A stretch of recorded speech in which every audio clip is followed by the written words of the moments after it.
นั่งรถไฟอีกแล้วนะครับนั่งรถไฟครับ เป็นไงครับวันนี้สุดติ่งกระดิ่งแมวไหมครับพอใจขา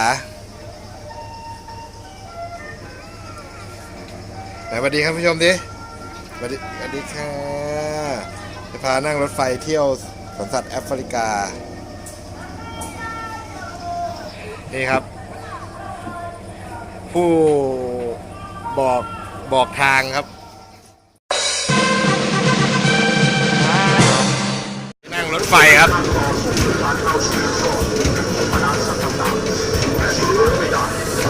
นั่งรถไฟทัวร์แอฟริกาครับ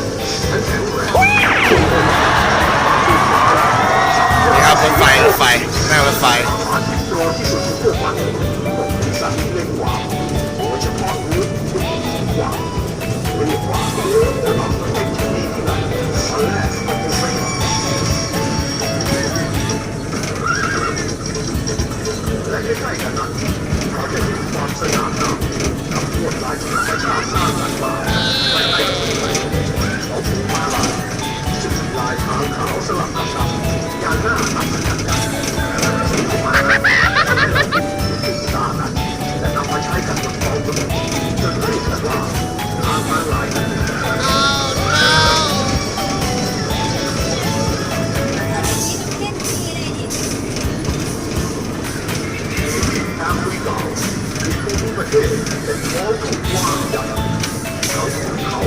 นั่งรถไฟค่ะนั่งรถไฟบ้าเปล่าเนี่ย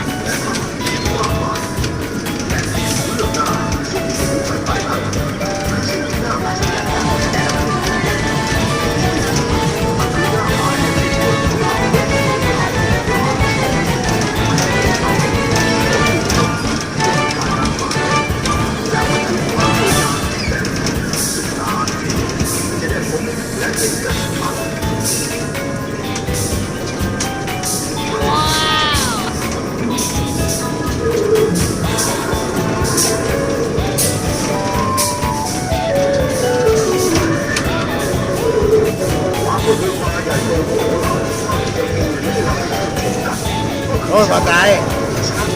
บ้าเปล่าเนี่ย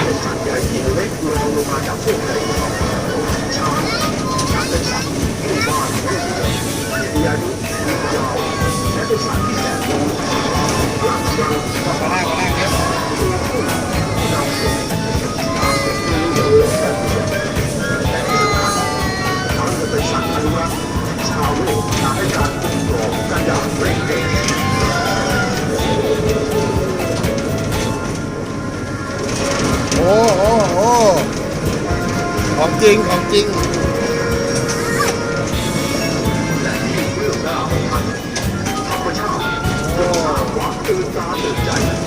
ความยิ่งใหญ่ตระการตาไว้ให้พวกเราเห็นอยู่เสมอแอฟริกาก็เช่นเดียวกันนักลงน้ำมันว่าเป็นที่รวบรวมของสายน้ำจากแม่น้ำใหญ่หลายสายเช่นแม่น้ำไนล์และแม่น้ำคองโกเป็นต้นที่ไหลมาบรรจบพบกันเป็นทะเลสาบขนาดใหญ่และจึงกลายเป็นน้ำตกที่ไหลข้ามภูมิคุ้มมันเป็นอาณาจักรของสัตว์โลกมันคือที่รวบรวมเอาไว้ด้วยชีวิตนับร้อยมาจากที่มาไปมันเป็นไม่เข้าได้ที่สัมผัสมันก็เลยจะมันน้ำแต่ทางตรงข้ามเขาเป็นคนว่าจะมีดอกบุญขนาดใหญ่นักเล่นด้วยสัตว์จริงอย่างเช่นนกหวังโป่งนกกระเรียนและสัตว์อื่นอีกมากมายจนกลายเป็นองค์ประกอบของภาพวาดแห่งความฝัน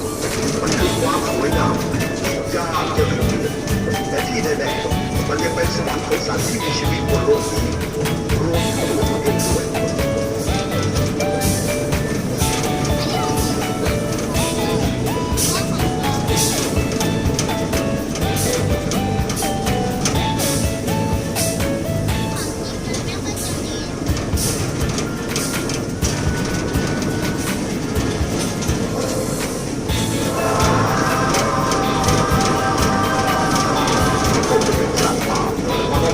เจ้า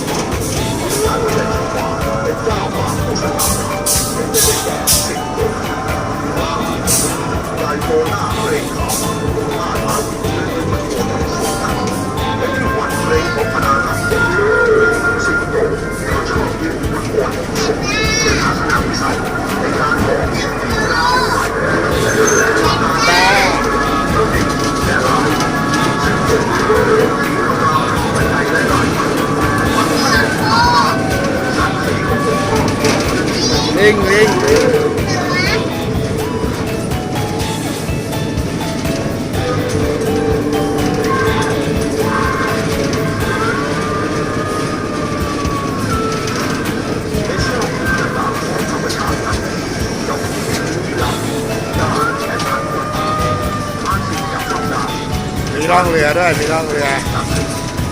หรือการถ่ายทำไปสะดวกเพื่อดาวรุ่ง มีร่องเรือด้วยนะ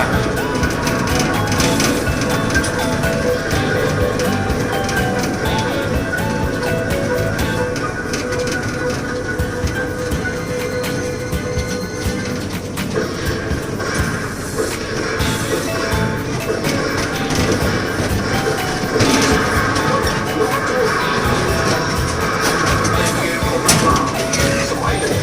สัตว์ที่มีราคาอย่างแรงเสือหรือช้างมันถูกตามล่าของข้าที่เอาซากมันไปขายนักล่าสมัยเริ่มแรกเหยียบย่างเข้าสู่ ก็หมดแล้วนะครับนั่งรถไฟเดี๋ยวเราจะไปเล่นอะไรกันต่อ เดี๋ยวติดตามชมนะครับขอบคุณครับ